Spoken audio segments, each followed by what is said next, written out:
gruaja në mënyrë veçantë duhet urinoj, patjetër, duhet të çojë, duhet urinoj, sepse ka një problem, ka një gjë.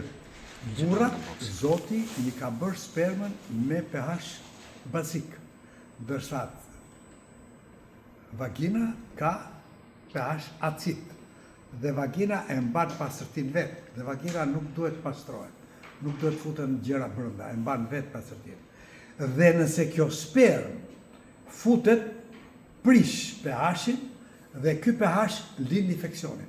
Ne kemi qindra trilion mikrobe në zorë, nëse pema e ka rënjën në tokë, njeriu rënjën e ka në zorë e trash.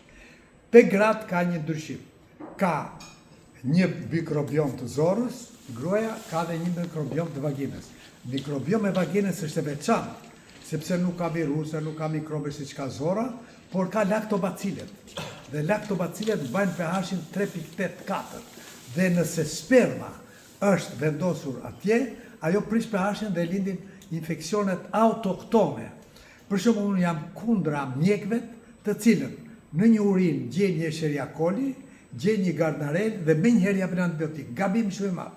Sepse këto dy mikrobe, Escherichia coli ka 2 milion vetë që e kemi, Gardnerella është infeksioni mizakonçëm i vaginës dhe ka një të keqe se infekton burrin. Dhe burri ka një problem se ka një kanal dhe për spermën dhe për urinën.